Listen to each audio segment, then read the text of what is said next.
In your eyes, it may just be a carton of milk, while in his eyes, it is the key to escape from prison. Open the milk carton. There is a thin layer of wax film inside. Tear off and quietly stick it on the combination lock of the cell door when you go out, so that when the guards enter the code, the fingerprints will be left on the wax film. Knowing that it is a 4-digit code, you can deduce the 24 permutations. The next is the password. But how can you touch the combination lock? He first pinched toilet paper into the size of marbles, squeezed toothpaste into it, making more than one such paper ball, and then a full toilet paper wrapped and pinched. In this way, a key is ready. Take advantage of the prison guards to send meals. Secretly stuff it into the small window lock, so that even if the guards lock, the window can be opened with a gentle push. The hardest part is the 24-hour surveillance overhead. In order to avoid the surveillance, he must first figure out the whereabouts of prison guards. He listened to the door every moment. Through the sound of the guards opening and closing the door, found that the guards will go out for a smoke together at a fixed time every day,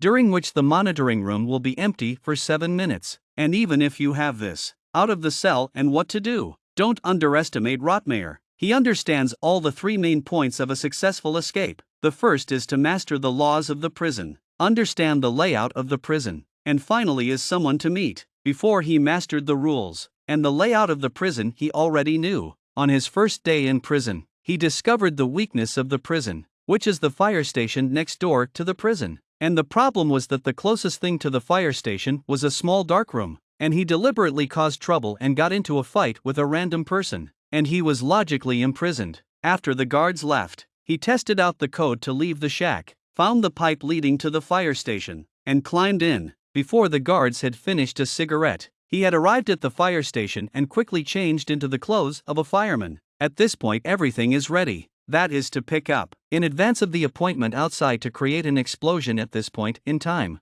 using the firefighters out of the police. He hid under the fire truck. The fire truck arrived at the scene of the accident. He came out from under the car. Everyone is busy fighting fires. No one will pay attention to him in the pickup car. A successful jailbreak. By the way, he is not the criminal you see in your eyes, but a top prison escape master. The Federal Bureau of Prisons hired him to test the security of all prisons. 7 years. He tested 15 top prisons, but none of them can trap him. On this day, he was approached by the CIA, offering him double the pay to test a mysterious prison that houses some of the most vicious prisoners in the United States. The CIA wanted to test whether the prison was safe or not, but they didn't even know where it was located. Rottmeier liked the challenge and readily agreed. Just in case, his partner implanted a GPS tracker in Rottmeier's arm just out the door. Rottmeier was picked up by a black car. Surprisingly, these men were very violent. Not only with electric batons knocked him down, but also with a dagger to pull out the GPS of his arm,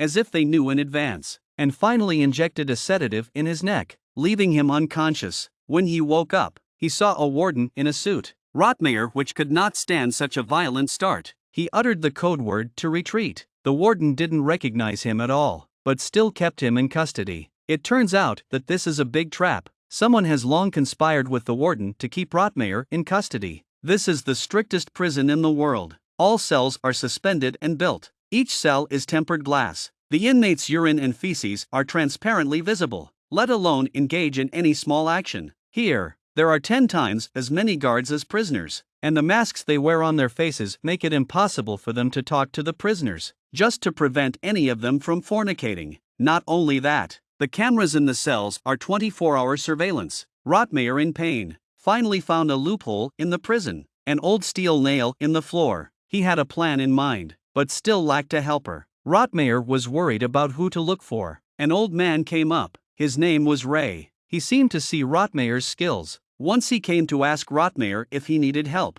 Rottmeier then asked him to get a piece of metal. Ray tried to find a way to get to the warden's office and said a lot of things, and the warden was so angry that he asked the guards to take a hose and put water in his mouth. Ray was lucky and almost choked to death, but he still managed to get the piece of metal from the office drain. Afterwards, he handed the metal piece to Rottmeier, who also confessed to him that he was the master of prison escape, and told Ray that he found that all the knotted buildings of the prison were leading upwards, and he guessed that the prison might be underground. Plus there was the sound of water under the confinement room, and he presumed that there was a conduit inside, and that they could definitely go up through the confinement room. Rotmeier took out the metal sheet, using the reflection of the light on the steel nail. A few dozen seconds later, hundreds of degrees of heat made the nail expand 0.03 cubic centimeters, and then the nail popped up. Rotmeier then pulled out the remaining 3 nails. Then he stuffed the bread in his pocket into his mouth, and then knocked on the wall till Rotmeier immediately stood up, stuck the bread in his mouth to the camera, and opened the iron plate and climbed down. Not surprisingly, there was a passage. He made his way up the pipe, and when he opened the manhole cover, he was stunned. The prison was not built under the ground as he guessed, but sat on an endless ocean. He could only go back, and even if he knew where he was being held, there was nowhere to escape above this ocean. At this time, the warden found steel nails in the confinement cell, and knowing that Rotmeier was preparing to escape, he had his men torture him constantly. Every day when he slept, the guards would keep knocking on the glass and come in to wake him up once he fell asleep. This made Rotmeier muddled every day and basically had to be sent to the infirmary every day for treatment. Even the doctor couldn't bear it, and this did not defeat him. Once the guards stopped torturing him, he began plotting his next plan. Look closely, the man is not eating, but secretly making the tools to escape from prison, inserting the eye lens on a piece of cardboard and then a glass tube. A sideways sextant is ready. Then Ray pretended to make a deal with the warden in exchange for a chance to beat on deck. Next he used Rotmeier made a sextant to take bearings, and after obtaining accurate data, Rotmeier deduced that the ship was docked in the windless belt horse latitude. Plus he found that the toilet flushed counterclockwise, which only exists in the northern hemisphere. And then based on the change in outdoor temperature, he guessed that they were most likely on the coast of Morocco in Africa. And the next most important thing is to pick up. Rotmeier thought of the doctor from before, so he deliberately let Ray stab himself with a knife. He went to the infirmary and begged the doctor for stitches. Then he told him his identity as a master jailbreaker, and the doctor went to check it out. Sure enough, the doctor was moved by compassion and decided to help him escape from prison. The doctor sends the address of the prison to Ray's men via email. Everything was ready, and it was finally time for the agreed escape. The warden found Rotmeier tapping on the wall, which turned out to be Morse code. He immediately deciphered it and learned that tomorrow morning the prisoners would start a riot in cell block C. The warden immediately deployed 3 times the number of guards to guard cell block C. This was Rotmeier's opportunity to divert the guards to cell block C, so that only 2 guards would be left in his area. The real riot started, and the 2 gangs started a big fight, and the scene was out of control. Rotmeier first rushed up and took out the 2 guards, then he climbed up the pipe to the deck, but when he got to the top, the gate was locked electronically, so he decided to go to the power room alone to disconnect the power, which meant that there was a possibility that he would be left here forever. But he had no choice. Ray opened the gates and finally made it to the deck, where the helicopter arrived on time. At this point, a large number of prison guards swarmed, but Ray did not leave because Rotmeier had not yet arrived. In order to buy time for Rotmeier,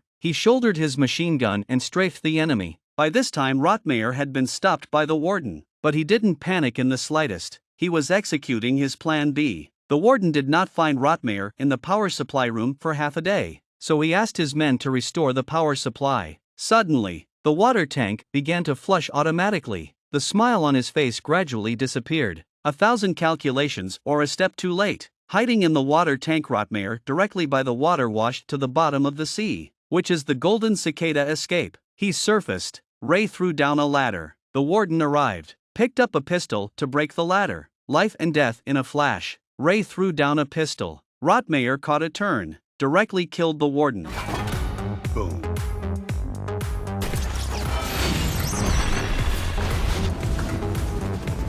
And so they escaped from the prison. At the beach, Rotmeier saw the henchman who came to pick up Ray, the very same sister who gave Rotmeier the order before. The company's main goal is to get Rotmeier out of prison, so it's no wonder that once he was in prison, he took the initiative to join forces with him. However, what he really wanted to clean up was the partner who framed him. A few days later, the partner was inexplicably loaded onto a giant cruise ship and was probably dead by the time the ship docked.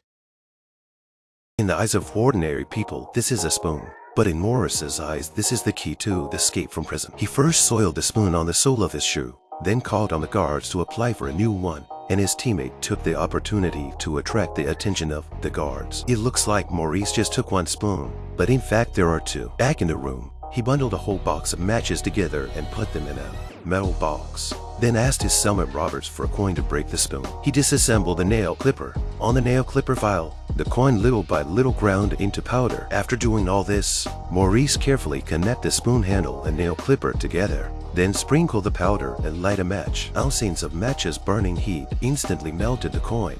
The powder will also be nail knife and spoon handle firmly welded together. This a new prison escape tool is completed. Why did he want to make such a tool? Because just a few days ago, Maurice accidentally found a cockroach. Ordinary people do not care, but for Maurice's IQ is very high. This cockroach means a very important signal. The prison was already very old because it was located on a small island in a sea, where the humid air corroded the concrete and the salt rusted the metal, which gave them the conditions to dig the hole. He dug the hole slowly with a nail clipper. He dug at night, with Roberts next door to keep an eye on him and the guards whistling when they came.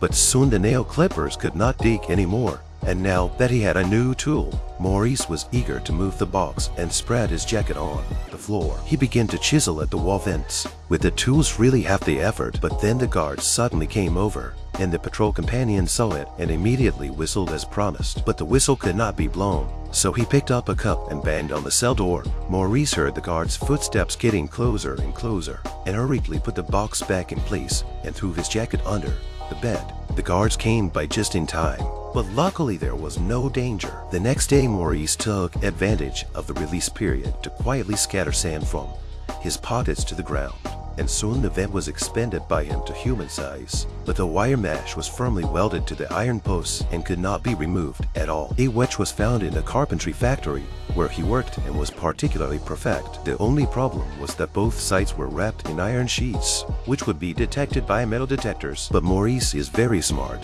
He took the thing directly without security checks. No doubt the alarm sounded. Did not wait for the guards to speak. He directly raised the wedge in his hand, asked the guards can take back.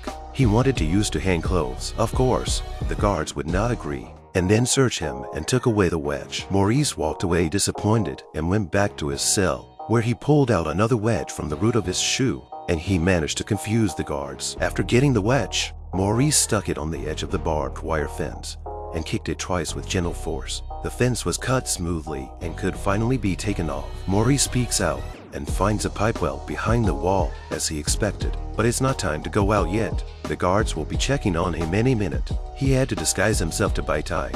He mixed the gouge cement and newspaper to make a rectangular box and applied a layer of cement paste on top. And a fake vent was completed. With the rest of the material, Maurice used it to make a dummy head. He found flesh-colored paint, glued on eyebrows, pulled off his own hair and glued it on top, looking just like the real one. Everything was ready. And then came the exciting moment. Make a dummy head out of newspaper and clay. Paint it with flesh-colored paint. Glue hair on it and put it under the blanket to look like he is asleep. Everything is ready. After he slowly drilled into the vent, he put the fake wire mesh cover. But just as he entered the pipe, the prison guards came to inspect. His companion heard the footsteps and knocked on the cell door to remind him. The guards were surprised to see him asleep so early, but did not take it seriously. Maurice climbed up the pipe to the highest level of the prison, dodging the guards on patrol. He continued to climb up, but at the end of the road was actually a barred window, and it was very high above the ground. He couldn't reach it, so he couldn't escape tonight. The guard on the other side of the patrol turned around and came back, and saw Maurice still in the same position. Feeling puzzled, he asked Roberts next door why Maurice had gone to bed so early.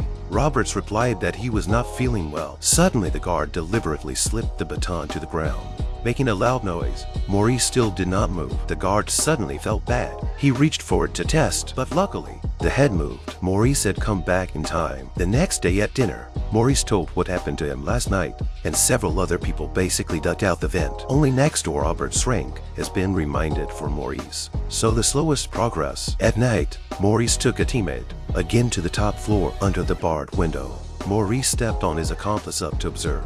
The window was firmly welded shut. Want to open only another way? There is a socket here, if only there were tools. Maurice was reminded by his teammates' words. He found a small electric fan in the auditorium, which is the motor. He used the dessert to swap wires and drill bits with the man next door. After the event, Maurice put the fan into the instrument case in front of the crowd. This action directly scared Frank pissed. As he was leaving, the guard suddenly offered to check Maurice's case. Frank was so scared that he peed again. Maurice held up the case very calmly. The guard looked at him, and then at Frank, who was particularly nervous. He firmly chose to check Frank. Maurice sighed and then set off for the third time. Maurice was responsible for disassembling the electric fan.